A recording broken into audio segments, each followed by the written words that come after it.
Hey everyone, this is Sarah from Smoulder and you're listening to What's Metal. Thank you, Sarah, for being here. Welcome to Göppingen Rock City and its almighty Gaststätte Zille. What a gig tonight! Oh my God! Thank you. Very hot. What a gig! This was very, very cool. Was it actually the hottest gig you ever played? I think so. I mean, we played a 34-degree outdoor stage in the blazing sun a couple days ago, and somehow this was hotter. But we did talk about it right afterwards, and we thought the only other show that might have been just as hot was that we played a show in Greece last summer and it was plus 36 and there was a thunderstorm that day, so the heat was just like trapped, and when we got off stage all of us had sweat puddles on the floor. Yeah, was it indoor? Yeah. Oh wow. Brutal. Wow. Yeah. Turns out you get hot when you play shows. Yeah, indeed you do that, especially in the sold out Gaststätte Zille. Yeah. Definitely. But tonight's show is part of the European tour you're currently on with the Gatekeeper. Mm-hmm. And how is the tour going so far, despite of unexpected situation happening on the road? Yeah, I mean, it's been kind of funny. Like we kicked it off with the festival, and the festival was fantastic. And then unfortunately, the van broke down the next day, and then that turned into a whole ordeal. Unfortunately, we had to cancel one gig, but the nice thing was that on Sunday we got to play our show in Kassel because a fan drove across the country to pick us up, bring us to an airport so we could pick up a rental van, and of course we were also working with like the rental agency, but it's just, when you're in rural Germany on a Saturday afternoon, right before Mother's Day, nothing is open. Sunday's even worse. Exactly. Like we were just like, nothing's open. Oh shit. Yeah, but the shows have all been cool. 2 sold out shows, and then one that was close to sold out. So almost 3 sold out shows in a row is basically the best you can possibly ask for. It's pretty cool. Yeah.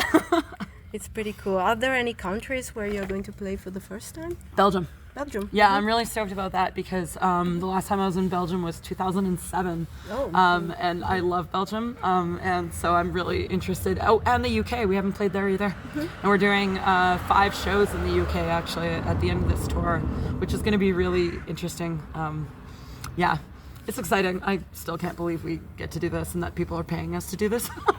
That seems silly. People also can't wait to see you. Yeah, I tell you. People are really waiting for you. It's very nice. People are waiting for you, are sweating with you, screaming with you, dancing with you, headbanging, and all so on. You saw it tonight, so it's going to be fun. For the listeners who don't know Smoulder yet, or maybe don't know the story of your band, can you please sum it up a little bit? Or when and how did Smoulder came to life? Oh man, well, it's been together a long time. I mean, the 2 founding members are myself and our guitarist Vincent.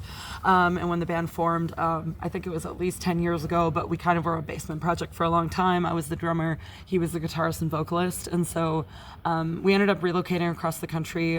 We were living in Canada at the time. And so we moved to Toronto and we decided to do the band seriously and that we wanted to record a demo. And at that point, I kind of like transferred over from playing drums because drumming and singing is awful.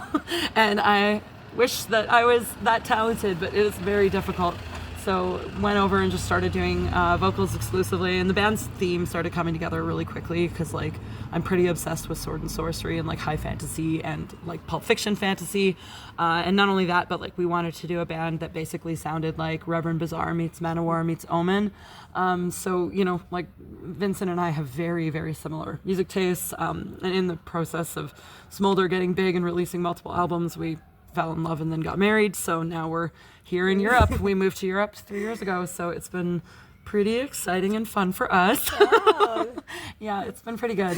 We really enjoy it, but yeah, it's really nice. We released our 2nd studio album last year. It's called Violent Creed of Vengeance.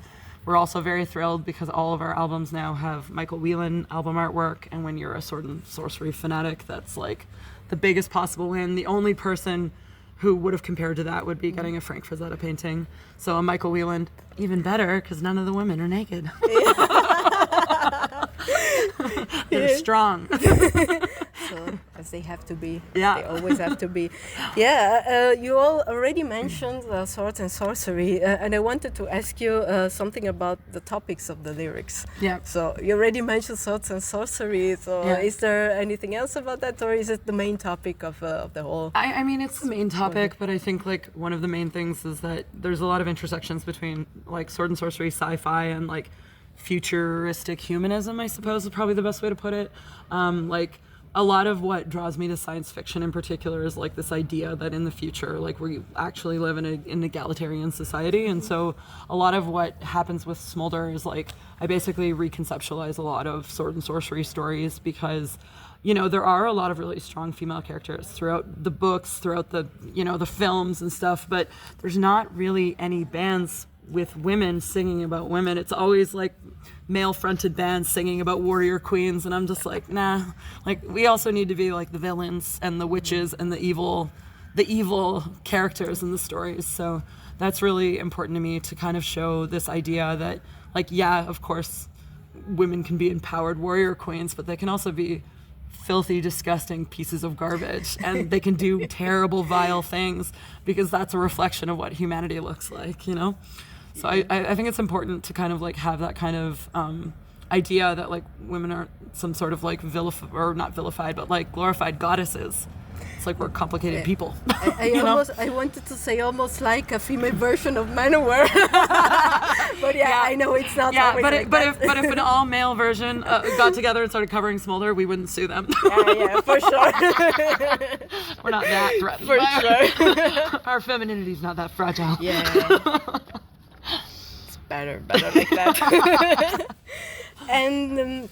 You already mentioned this topic, but do both albums follow a common line, or do they differ in the topics, or where do you actually find the inspiration for the topics of the albums or the lyrics? I mean, it's usually books, like stories, or specific films.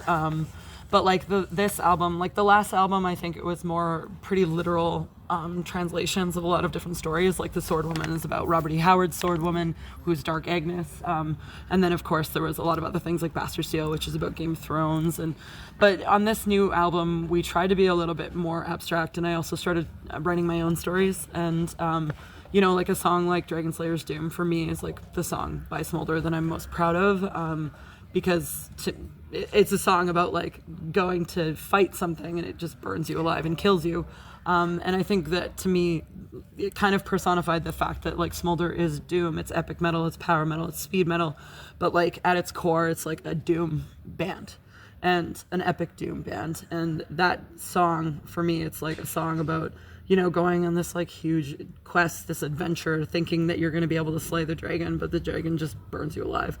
And I think that's like pretty reflective of like how the world works sometimes. Like sometimes you fall over and you get kicked over. And at that point, that was written after we, you know, experienced all that stuff with the pandemic, and we, you know, went through a lot of different things over a couple of years, and everyone did. But that song was very cathartic for me in a lot of ways. So I really liked that one quite a bit. Yeah, I have to say tonight when you sang it, it was very, very. I don't know how to describe it.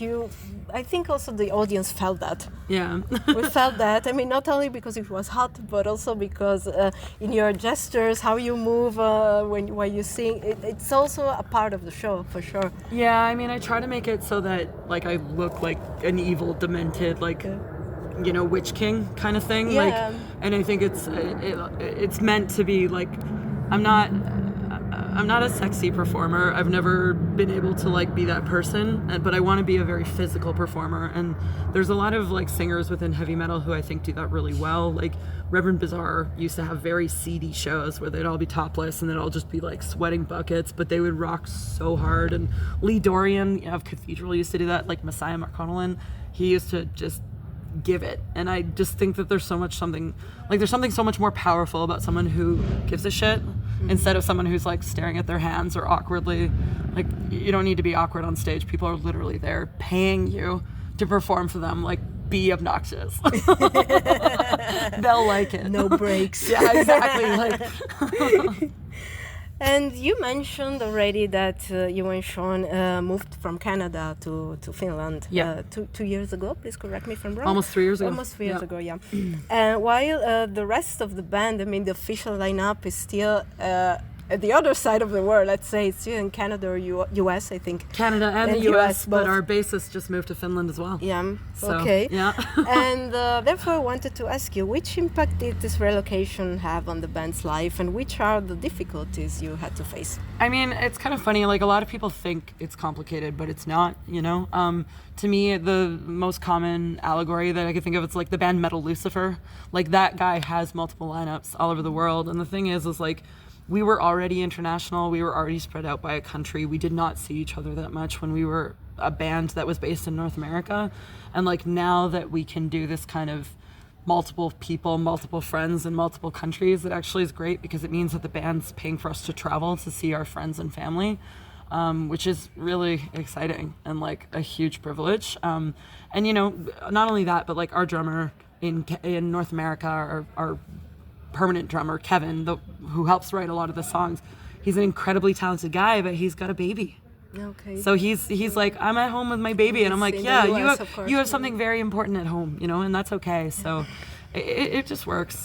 We have so many friends who have been so generous with us, and like I love how the band works, and I know it sounds complicated, but it's really not. It's just like, oh, you want to go to Germany? Oh, you can't? Okay, well, invite someone else. Oh, you want to go to Germany? Great. I think Finland is not running out of musicians, right? No. God, no. But, how many shows have you ever played with the official lineup? If you ever played any, I don't know. How many? Oh, less than 5. Less than 5, okay. I think. But we've only played in the entire history of the band. I think this is our 33rd show ever. 33rd. Like we exploded so fast that we didn't have time to catch up. And then it was like, oh, how do we do this? Like, what do we do? Where do we play? But we've had a couple of really great shows with the guys, and you know, we'd like to, like we've said, you know, to the official lineup a few times. It's like, hey, can we go on a tour? But with the baby, I think that's probably not going to happen for a while. But you know, we'll have Colin over more often, like our guitarist. But I don't know.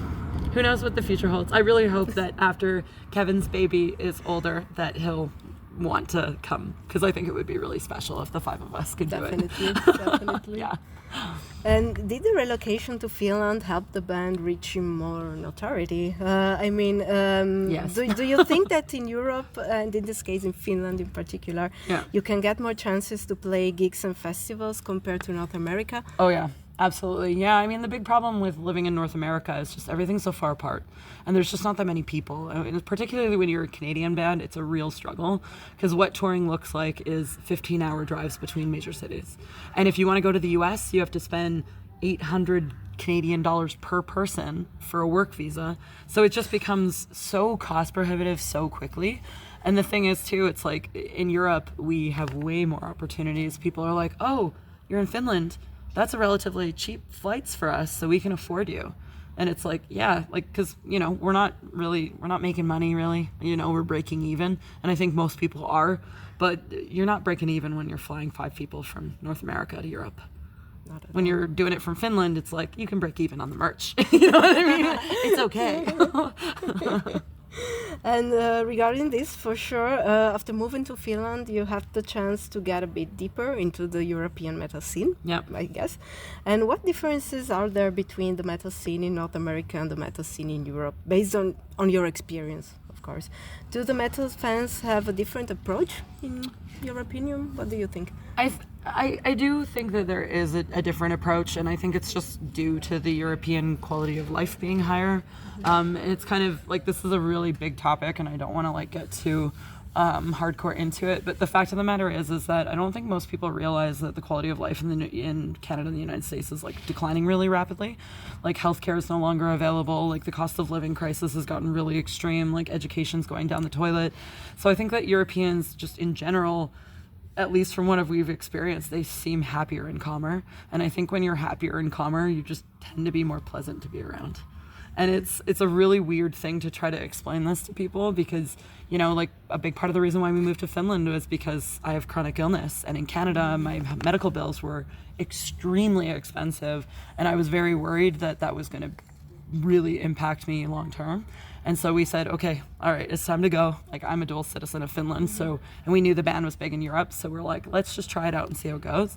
And now that we've been in Finland for 2.5 years, I'm like, I never want to go back to Canada. Like, it just feels more relaxed, and like, you know, because there's more social supports, I think it also really helps artists make more powerful and meaningful art.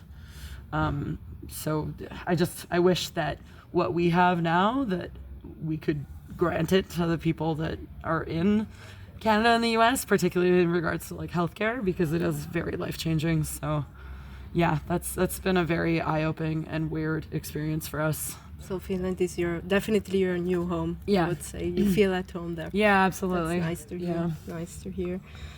And do you think that there is a proper new wave of traditional heavy metal scene going on now? And if yes, does Smoulder feel part of it?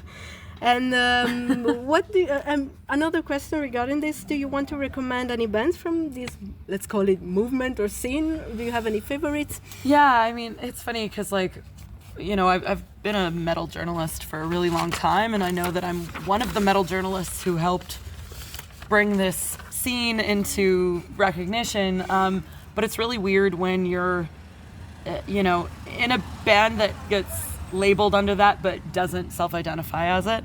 It's like, I feel the label now, I feel about it the same way I feel about the label female-fronted metal. Like, I would never call myself that in a million years.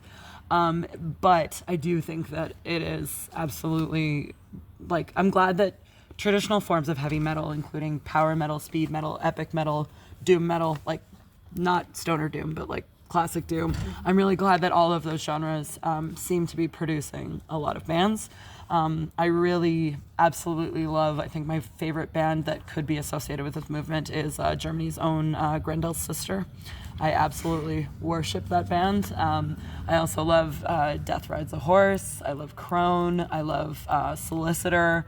You know, there's a lot of bands that are doing some pretty cool stuff, like Gatekeeper. We've been following them. Like, we've known those guys. I interviewed those guys for a magazine that I ran in Canada 15 years ago. So it feels bizarre, like, having followed them for over 15 years, having seen them in their infancy when Prophecy and Judgment came out, and then seeing where they are today. And it's like, cool, this is great, you know? Now where are you? You're touring with them in Europe. Yeah. It's very strange. Never, Stranger things have happened. Exactly, and you never have to stop thinking about them. Yeah. It's very exciting. We're very lucky. Yeah. And who is your biggest inspiration as a singer? Is there any singer? I don't mean female or woman in particular. In general, I mean Ronnie James. And I mean a singer in particular that made you say at some point of your life, I want to sing in a metal band. I want to be a metal singer. Yeah, probably Ronnie James Dio. I love. He is like just such a weird little dork, you know, and like I identify with that. Like, I'm a weird, awkward little dork too. Like, imagine that history, like being with Rainbow, being with Black Sabbath, doing Dio, like, and he was just a nerd, and a kind, funny, strange nerd, you know. And I think that's so inspiring. And like, holy crap, his voice, like. I don't think there's any better song ever written in history than Stargazer. Like, that is it's a masterpiece. And God, I've had a few write-ups where they've been like, oh, she sounds like Ronnie James Dio, and I was like, okay, I don't think that's true, but that's very kind. I appreciate it. Thank you. Wow. Yeah, it's him and Messiah McConnell, and like when we were at the festival on Friday, it was actually quite funny because one of their staff members drove me back to the hotel after our set because I needed to shower and do all sorts of things. And as we were going back, he was like, "Oh yeah, you're Miss," or he called me Little Miss Messiah. He's just laughing the whole time. And I was like, "All right, bud." Felt good. I was like, "That's a very kind thing to say, so I'll take it."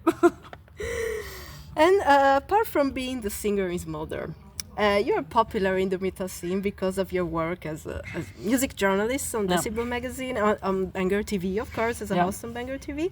And I have to say your recommendations are always great. I personally trust you a lot when you recommend something. But nice.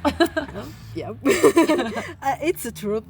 So where do you get to know the bands that you recommend, and how do you discover them? Or maybe do you know them personally, or do you research in the depths of the internet, or maybe both? All of the above. I mean, I'm very, very, very motivated by like this sense of like community building. I think it's like a really integral part of like being part of like a healthy art scene. And so I think a lot of what I try to do is just like, I probably spend a couple hours on Bandcamp every week, like listening to new bands, looking at new bands. And not only that, but being a journalist, you get hundreds of emails a day being like, oh, this is coming out. And like, I know the things that I like. I know the language and the terminology that's like generally used to describe the kinds of bands I like. So that's really, it makes it easy. And then not only that, but I probably have up to 100 people on Facebook that I follow whose taste I also trust. And so generally what I do is just save a lot of links and then go through things all the time. And, you know, having highly specific tastes, like I'm really into like technical thrash, like Mekong Delta and like Watchtower. And so it's like, oh, you meet the 5 or 10 like tech thrash people. And then whatever they're like, this album rules. It's like, okay, I'm going to check that out, you know? So it's just being very like attuned to what's going on and motivated to find bands. I think metal is really suffering from like a cult of the dead. And it really bugs me that people are really willing to spend like 200 or 300 euros on like a band that hasn't really done anything like super interesting or relevant for 20 to 30 years. Like I really wish that people were investing in the younger bands at the same rate that they are like the dinosaurs. And not all of them are dinosaurs, but you know how it is. Like we need, you know, like unless we all together punch through that like perceived glass ceiling of like, oh, well, you're just not experienced enough to like headline a festival. It's like, some of the older bands, like, they're just not that good anymore, and that's okay. They had their glory days, and that's awesome. But like, you know, I'm a big believer in like allowing the fresh, young, innovative, interesting new bands to like come to the front and, you know, have an impact and actually give them a voice, because I think that a lot of metal magazines don't do that, and it's kind of boring, you know? Like, I want to see complicated stories about different artists. Like, how many times can you interview Carrie King? Like, yeah, for sure. It's just so boring now, you know? Yeah. So it's like, yeah, young bands, young, interesting, like, fresh bands. That's what I want all the time. Yeah, I totally agree. I have to say, what's like kind of funny in the bands you recommended, the Banger TV. You just mentioned earlier Grandel Sister, and they're from Stuttgart. And I've been following the metal scene in Stuttgart since I'm living here since 13 years, and I never heard of Grandel Sister until I saw your video, which is pretty fun, I have to say. I like it. I'm glad. I say, from Stuttgart, what? Why have I never heard about them or what? They're strange. Where have I lived until now? Okay, but whatever. It's never too late, you know. Yeah, absolutely. So, one last question for you. The radio station and the YouTube channel are called What's Metal. So, I'm going to ask you, what is metal for you? Is it something you can describe? Yeah. I always say metal is music. I think that's, like, I don't want to get caught in any idea of, like, what real metal is or what, you know, any of those things, because I find that, like, the less constraints that you put around something, the more that it can be like empowering and like fun and complicated and, you know, sometimes kind of fucked up and sometimes glorious, you know. So yeah, metal is music. Great music. Great music indeed. Thank you very much for your time, Sarah. Yeah, no problem. Thank you.